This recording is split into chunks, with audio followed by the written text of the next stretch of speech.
Tener de retorno a estos micrófonos al coronel Renato González, director del ISPOL Ecuatorianos, el Instituto de Seguridad Social de la Policía Nacional. En los últimos días, coronel, se han dado varios hechos que nos obligan a preguntarle a usted cómo se ha tomado este proceso último en el que ha habido ya nuevas denuncias, tanto en el exterior como en el interior del país, cómo avanza el proceso de recuperación de los recursos y este cambio precisamente de gobierno que se va a dar, de qué manera preocupa a usted como director del ISPOL, coronel Renato González. Buenos días y bienvenido a Radio Ecuantena. Buenos días, Emilio, Lorena y a todos quienes nos escuchan y nos miran a través de este prestigioso medio de comunicación social. En el país los avances siguen siendo lentos. La semana anterior, luego de 3 meses de convocatoria, se logró reinstalar por apenas 2 días la audiencia de evaluación y preparatoria de juicio y se volvió a suspender el día martes debido a que el juez de la Corte Nacional, Mauricio Bayardo Espinosa, prefirió priorizar una audiencia de revisión de medidas cautelares del caso Sinohydro, debido a que algunos abogados del caso ISPOL coinciden también en las defensas técnicas de este otro tema. Pero lo lamentable es que suspendió de un solo tajazo y por disposición superior la audiencia que debía desarrollarse durante toda la semana, con el pretexto inclusive de que los abogados participen en la toma de versiones de fiscalía, algo que nos parece inusual, descomunal inclusive y sobre todo desproporcional, porque las defensas técnicas las desarrollan no uno solo profesional del derecho, sino completos bufetes de abogados que tienen 3, 4, 5 profesionales disponibles. Sin embargo, de eso aspiramos que hoy a las 9 de la mañana, en pocos minutos, se logre retomar esta audiencia que es necesaria para que ya se cierre, en virtud de que Fiscalía General del Estado, a través de su representante, el doctor Alex Castillo, acusó ya a los 10 procesados. Recordemos que ahí están siendo investigados en su momento y ahora ya constan en la condición de procesados Luis Álvarez Villamar, quien en Estados Unidos confesó haber recibido sobornos de Jorge Cherres y las semanas pasadas presentó un documento que yo lo tengo aquí a mi disposición a través de su abogado Paul Petrucci, donde da 2 temas muy preocupantes. El primero se refiere a que su colaboración permitió identificar a otros altos rangos de la Policía Nacional involucrados en el tema ISPO, información que para nosotros es necesaria para conocer la potencial responsabilidad de otros oficiales o personal técnico operativo que haya participado en esta trama de corrupción. Y el otro tema no es menor. Él habla de que contribuyó con las autoridades norteamericanas y ecuatorianas, pese a tener conocimiento de que otras personas que querían colaborar con el tema ISPOL fueron asesinadas o recibieron amenazas graves.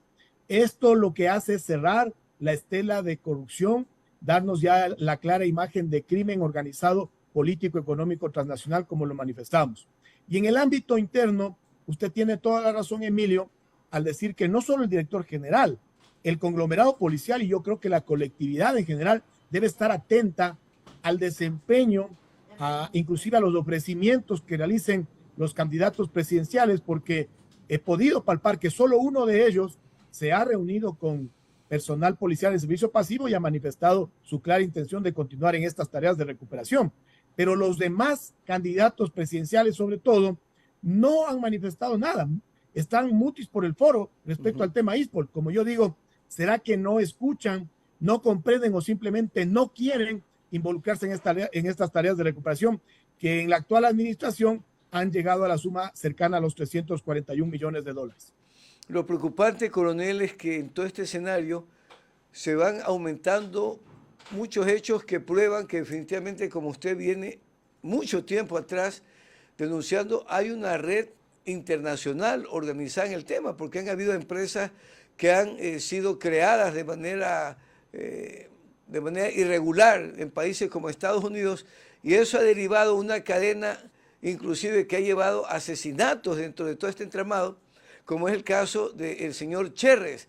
No hay información precisa sobre ese tema y lo lamentable es que va quedando ahí en el vacío muchos vasos comunicantes que debieron haber ayudado a resolver mucho más pronto el tema del ISPOL. Entonces la preocupación nuevamente tiene que ver con la justicia, coronel. ¿Hasta qué punto se siente usted y sienten quienes están realmente por descubrir no solo la verdad, sino lo más importante, recuperar los recursos, porque son millones de millones, casi 1.000 millones que se feriaron en esta trama internacional? Entonces, esa audiencia de hoy, por ejemplo, ¿en qué va a contribuir? ¿Qué informes hay de la Fiscalía respecto al asesinato del señor Cherres, que ahora aparece como uno de los vasos comunicantes en el tema? Coronel, ¿le preocupa a usted cómo sigue manejándose desde la justicia el tema y con un cambio de gobierno esto pueda convertirse en una negociación política tras bastidores también para silenciar la verdad sobre el tema y encontrar la plata? ¿Quién la tiene, coronel?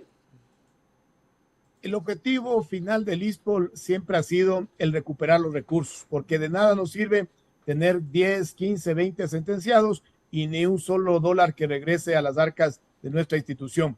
Es por eso que hemos enfrentado esta lucha en diferentes segmentos, en áreas extrajudiciales, en áreas administrativas, en áreas judiciales también, en un ámbito mediático. Este es uno de los espacios que nos permiten recordarle constantemente a la colectividad la grosera aflicción que sufrió el conglomerado policial. Pero también en un momento determinado hay que llegar al sector político y diplomático para continuar con estas tareas de recuperación. Y yo quiero puntualizar, no hay que mezclar el asesinato del señor Rubén Cherres, que es otro asunto, con el caso de Jorge Cherres Miño, que está claramente identificado, permanece en México, que ya se fue hace unas semanas entregado el pedido de extradición de la Cancillería ecuatoriana a la Cancillería mexicana. Pero cuando hablamos de conexiones del tema ISPOL con otros casos de corrupción, indudablemente que llegamos a estos nexos conectores. Por ejemplo, la empresa Madison Axen, que participó en el atraco de los denominados Miami Boys, que están siendo perseguidos judicialmente en Estados Unidos, donde aparece un sujeto de apellido Wayson, que es familiar del caso ISPOL de Enrique Wayson. Entonces vemos los hilos conductores. Madison Axen también recibió recursos en su momento de Seguro Sucre y por eso está radicado en Islas Caimán un juicio en contra de Gustavo Trujillo, que era uno de los amigos cercanos de Jorge Cherres Miño. Cuando vemos que en Seguro Sucre está detenido en Estados Unidos Rivas Domenech, que era el gerente general de Seguro Sucre, que aceptó haber recibido sobornos, vemos en la asistencia penal internacional entregada por Estados Unidos al Ecuador que su esposa, Marina Bedani, recibió transferencias de Jorge Cherres Miño y que su cuñado, Gastón Bedani, también, pero que además Gastón Bedani trabajaba en su momento en la FICE Corporation, que tenía 25 millones de dólares del ISPOL y los terminaron entregando al señor Cherres y ahora trabaja para las empresas del señor Cherres. Vamos viendo los hilos conductores entre el caso ISPOL y Seguro Sucre. No nos quedemos ahí. En el caso Las Torres, que ya tiene sentencia y que paradójicamente de manera temporal empezó igual que el ISPOL, y vemos ahí la pregunta que yo les hago a los ecuatorianos. ¿Qué intereses tan poderosos están detrás del caso ISPOL que no podemos avanzar ni siquiera a una audiencia de juzgamiento cuando en el caso Las Torres ya hay sentenciados? ¿Pero a qué me quería referir? El señor Álvaro de Guzmán, que está sentenciado en el caso Las Torres, es la persona que le vendió al ISPOL sobrevalorada una hacienda en 14.8 millones cuando catastralmente eso no superaba los 3 millones de dólares. Y el señor Esteban Celi, que también está sentenciado en ese caso, recibió recursos que eran del ISPOL originalmente, que pasaron al Decevale y que a través de un cheque de emergencia la señora Oriana Rumbea los dirigió a un fideicomiso Compuseis, me parece que es el nombre, del cual salió la adquisición del domicilio de este sujeto.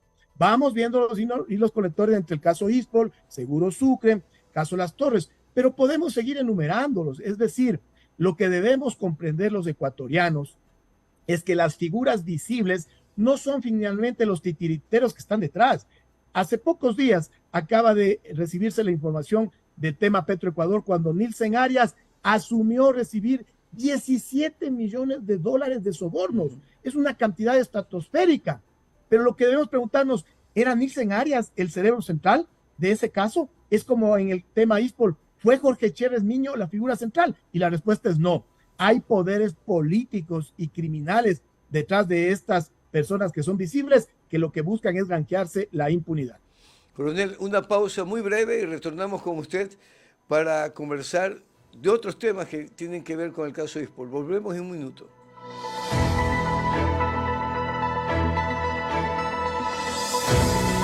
Usted está escuchando Buenos Días, País.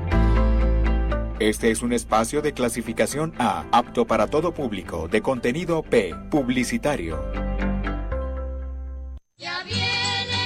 El fenómeno del niño se acerca y es mejor tomar precauciones. Limpia las canaletas de los techos y revisa que no tengan huecos o filtraciones. Ten lista tu mochila de emergencia con alimentos, medicinas y una linterna. Si el agua entra, apaga los breakers para evitar cortocircuitos o incendios. El fenómeno del niño viene y la Prefectura Ciudadana del Guayas se mueve, limpiando canales, preparando albergues, armando kits de alimentos, además de informar y prevenir. Prefectura Ciudadana del Guayas.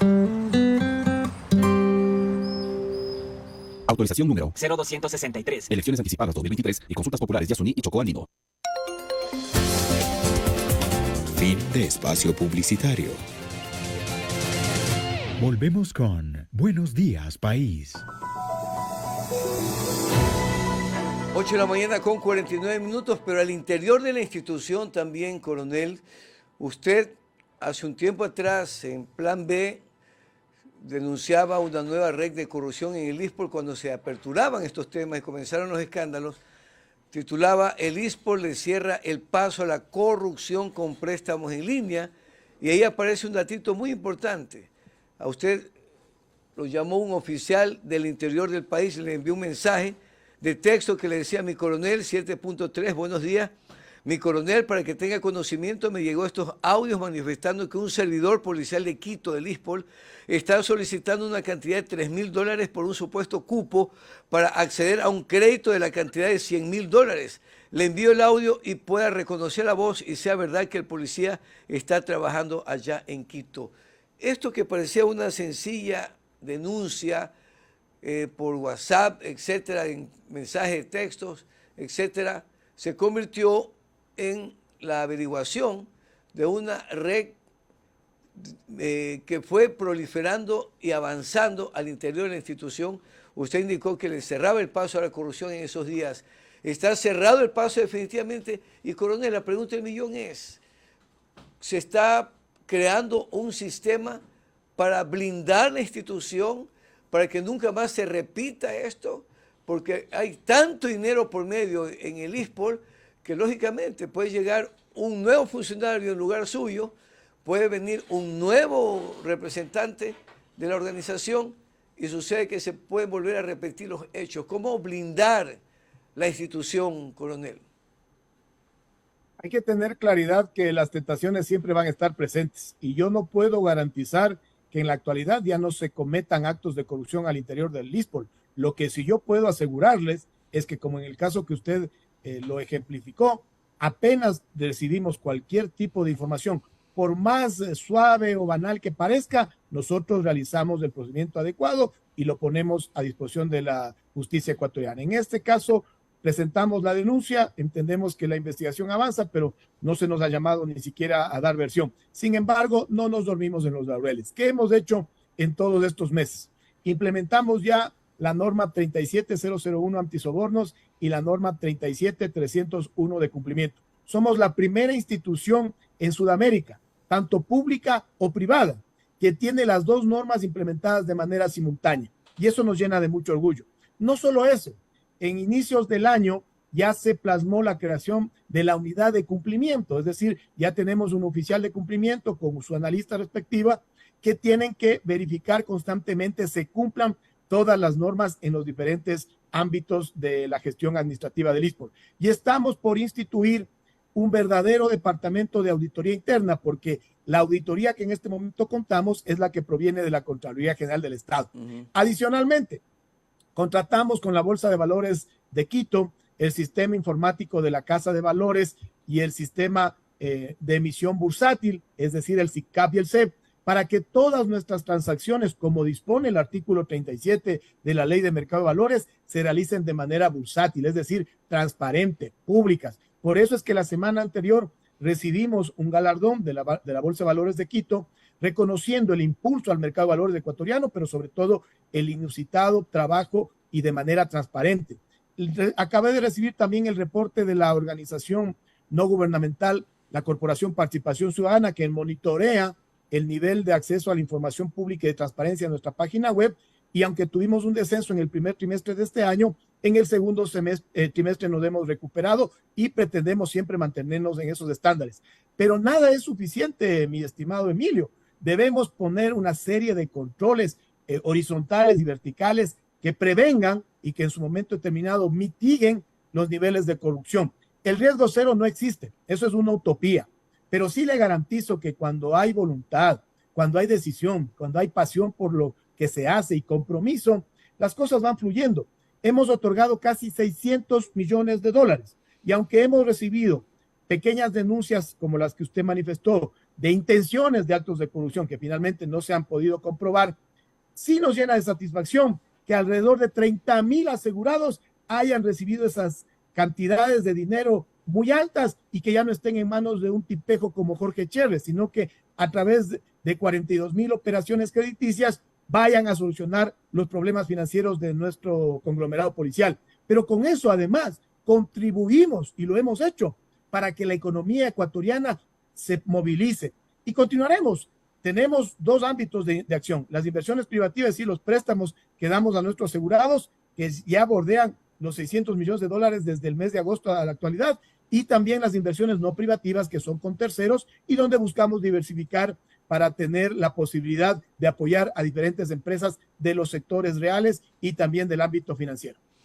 Coronel, para finalizar, el tema de salud de la institución, de los policías, es muy importante. Se está visibilizando, se está organizando un plan mucho más amplio, mejoras de los centros hospitalarios de la institución, médicos especializados, etcétera, por una sencilla razón, porque en la responsabilidad de la policía está recayendo el combate a la inseguridad, que es uno de los temas más graves que está pasando el país. Y se requiere, lógicamente, ¿no?, una policía que esté completamente sana mental y físicamente, y los que son víctimas de atentados, de amenazas y también resultan heridos o terminan en condiciones de salud bastante mal, todo eso está conllevándose a plantear mejorar todo el sistema hospitalario, médico, de salud, de atención a familiares también que quedan como secuelas de todos esos atentados y crímenes diarios que se dan en Guayaquil. Así es, ya nosotros podemos hablar de concreciones. ¿A qué me refiero? Recordemos en primer lugar que en el tema de salud, el ISPOL es del asegurador, es decir, recibe los aportes patronales y personales y paga a las diferentes unidades médicas, a las de la Policía Nacional, a las del Ministerio de Salud Pública, a las del ISFA o a las del IES e inclusive a los centros privados por aquellas atenciones que reciban nuestros asegurados. Por eso es que en 20 provincias ya hemos suscrito más de 102 convenios con centros privados para que se subsane cuando no tienen capacidad resolutiva los centros públicos. En los próximos días estaremos ya suscribiendo los mismos convenios en las provincias de Napo, de Pastaza y de Morona, Santiago, con lo cual habremos cubierto a la totalidad del territorio nacional ecuatoriano.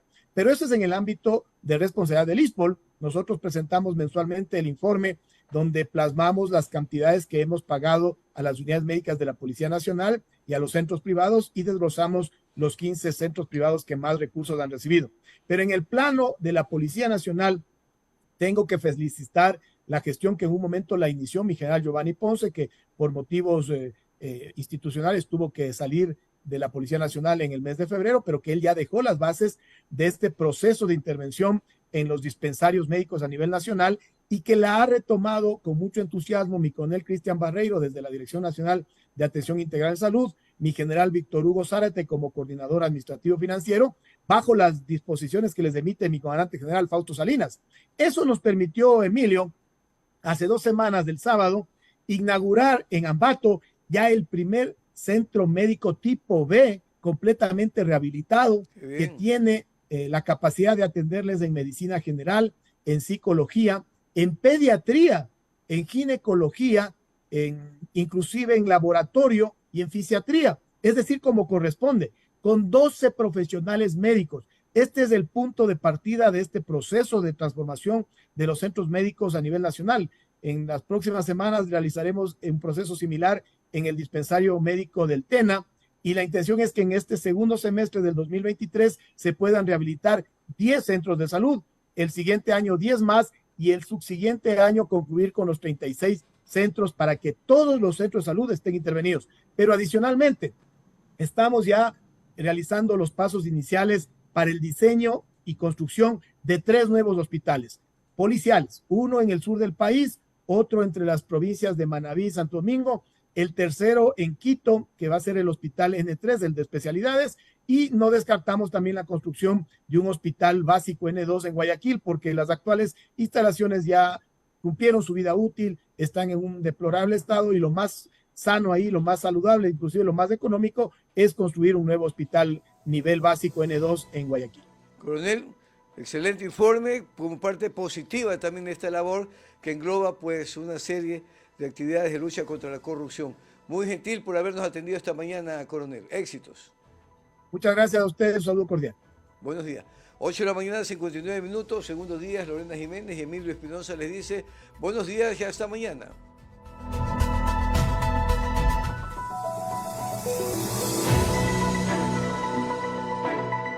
Esto fue Buenos Días País, con toda la información de última hora por Ecuantena 1030 AM. Hasta nuestro próximo encuentro. Ecuantena